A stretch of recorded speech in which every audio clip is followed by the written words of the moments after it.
And don't you fucking dare tell me to learn history. I know 3 libertarians in real life, and it's no coincidence that all 3 of them are history majors. Captain Awesome is a radical libertarian, partially because of the history he knows. Did you know that the income tax was introduced after World War I in America to pay for war damages? Did you know what the headlines were in those days of this income tax?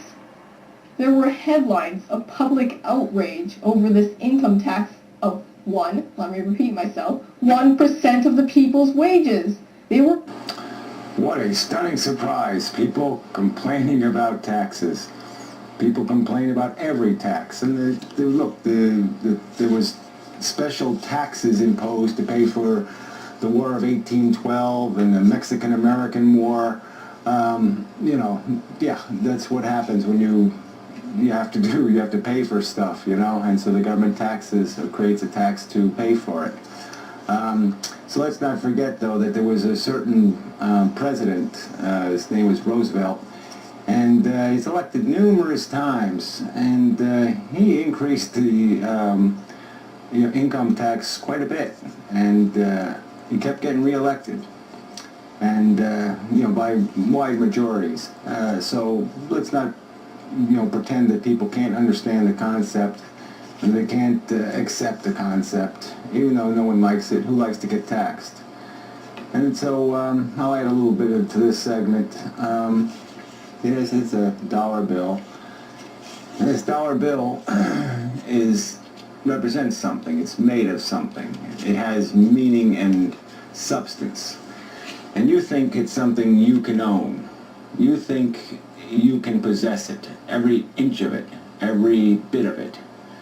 And there's a lot of you libertarians that complain, especially when I talk about inheritance and the rest of it. You say, well, where's my right to seize any portion of this, to claim any right to control any part of it?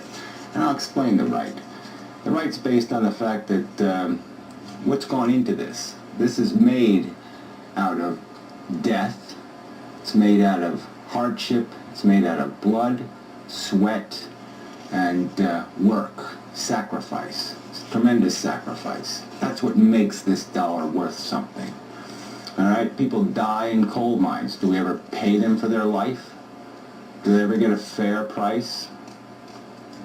People, my father, for example, worked in a chemical plant, spent 2 years in the hospital because of a chemical accident. Did they ever pay him for those 2 years? He didn't get paid for those 2 years. What's 2 years in the hospital worth? You're such arrogant fucks. You talk about money like it is yours, like you own something. But understand what you fucking own, all right? When you control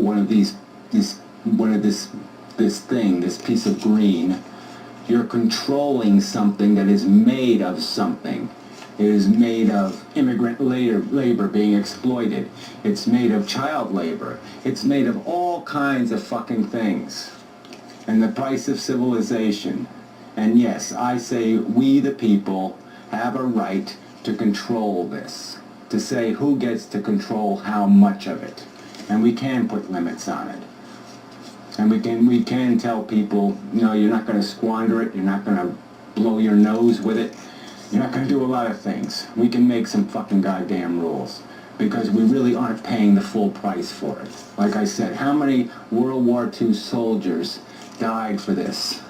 Died for what this represents, for the country this represents, the country that made this. Did you pay them for their sacrifice? How much did it cost you? How much? A penny? A nickel? Anything at all? Fuck you. Fuck